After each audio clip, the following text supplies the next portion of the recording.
Huge day today in Australian politics. Let's get straight into it. Join me now for the latest. Sky News political editor, Andrew Clennell, who's down here in Melbourne. Hey, Andrews, Daniel Andrews, that resignation this afternoon. I think you and I were both of the view after the election, after that thumping win he had. Why hang around? He was going to go sometime in this term. A bit of conjecture about why it was today. It came across as quite sudden. I think we share the same theory here as well. Once he got the confirmation from Albanese last week that there would be no Royal Commission, he couldn't be subpoenaed, they couldn't go through the documents, and that also, in the terms of reference of this Mickey Mouse inquiry, they've ruled out dealing with the states and their decisions. His job was done, he could go and know that he wouldn't be dragged back through the mud. Well, it's hard to divorce the two events. They're only 1 week apart, although even Albanese said today that he seemed genuinely surprised by the timing. It seemed like he was aware that within the next few months Andrews was going, but he's pulled the pin just 1 week after that occurred. And I can reveal to you and the viewers tonight, Peter, that there's controversy even today about Daniel Andrews and the way he's handled his departure, because apparently he has gone against the caucus rules in saying there should be a vote, or there will be a vote, for his successor at noon tomorrow. Let's listen to what Daniel Andrews said in his press conference first of all.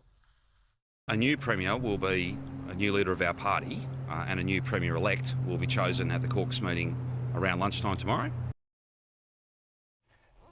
So there you have it. He says, you know, final act, the vote's tomorrow. From what I've heard, he's trying to shoehorn Jacinta Allan in as Premier and Tim Pallas as Deputy. But the rules state, and I've got the rules, that the State Parliamentary Labor Party Returning Officer will close nominations for the State Parliamentary Labor Party leader at 5 p.m. on the day, which is 3 days after the opening of nominations. So if there is a contest, I've been told it can't happen until next Tuesday. So the point about if there is a contest, so I guess now the pressure will be on that there is no one that stands against Allan.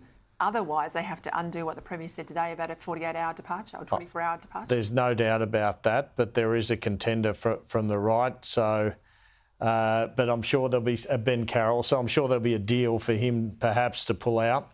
He'd have to be offered something. But you're right. I mean, that makes it very awkward. And you see this sometimes from departing leaders trying to have a say as to their successor. They have no right. Once you're gone, you're gone. It's typical Dan Andrews, though, isn't it? But look, if he stitched up the Prime Minister and he made sure there'd be no inquiry into what went on in Victoria, he's hardly going to want anyone other than someone like Allan from the left faction to come into the top job to try and reset and maybe open up some issues that he thought are now dead and buried. He is going to want to go. I reckon off to a job connected to the Chinese or something like that, earn a bit of money, and he's not going to want any sort of ructions after he's left. Yeah, well, they won't want a contest, but I genuinely believe that Allan would get it pretty easily anyway from everything I'm hearing from Labor sources. So there's no need for this. I guess that's the point on it. But it's just typical of the leader he is, or was, I suppose. He's soon going to find out what it's like not to be Premier. I'm sure he probably does have a job lined up. They usually do. Yeah. Yeah, he'll never have a job like the one he's had.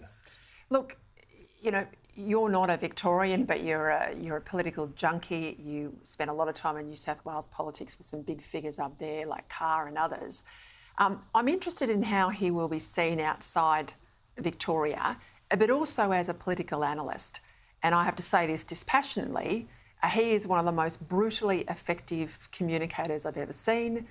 He runs a very, very slick back-end machine.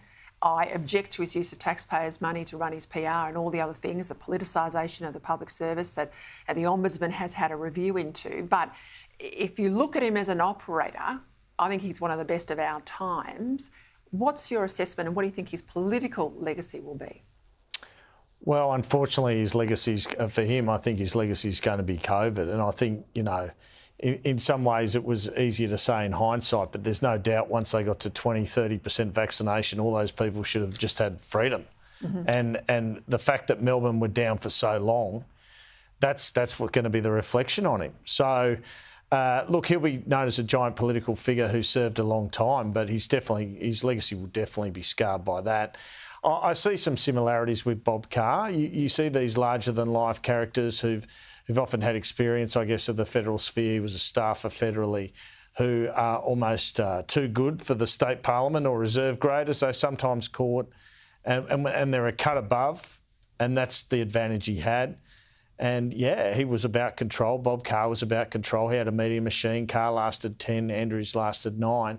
When Carr left, his legacy has never been trashed, but he copped a lot of flack for not building enough infrastructure. And of course, a lot of that was the Olympics hangover. I can't see how that won't happen a bit with Dan Andrews on various issues. And it will come including from friendly fire, because what the new regime has to do is differentiate themselves. And in order to do that, they have to bag the last regime, even if it's their own side. And he really hasn't done, let's say it's Jacinta Allen, but whoever succeeds him, many favours in going after 10 months, which I think is a shocking thing to do, really. I mean, if you go, I think it's okay to go mid-term, but if you win an election and almost the next minute turn around and say, I'm going, and Steve Bracks did the same, as I learned today, that's just no good. That just looks like you were dishonest into the election.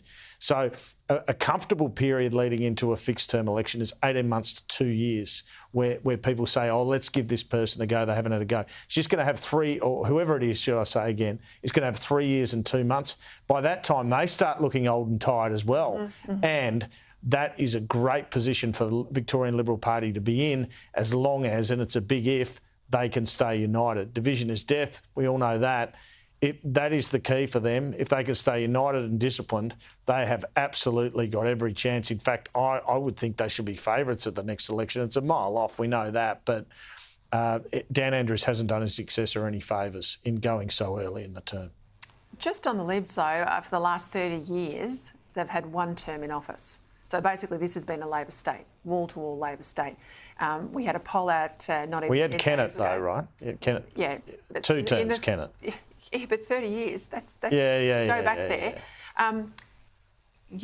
We had a situation in a poll about 10 days ago, where if the November election was held again, Andrews would have been returned. Now, I had a friend who was at a Carbine Club lunch at Crown today, 1,200 people. Lenny Maguire said you'll have a new Premier by the weekend for the grand final.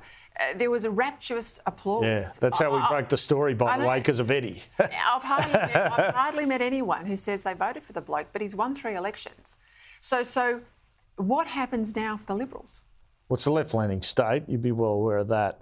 I think there's a quiet Victorians element. Scott Morrison talked about the quiet Australians. People don't want to admit sometimes they're a Collingwood fan, or they vote for or they work for the tax office. They're all out there this week. You know, at the end of the day, that's the way they went. But look, I mean, all these premiers got the most amazing lift. I would say almost 20% primary lift out of COVID, whether it be Andrews or McGowan or Berejiklian. It gave them an unnatural high rating. So regardless of the fact people might have thought he was a bastard, they sort of thought he's our bastard. And his successor won't have that advantage. It's a much more level playing field. I've seen this before. That's not to say the Liberals are guaranteed victory.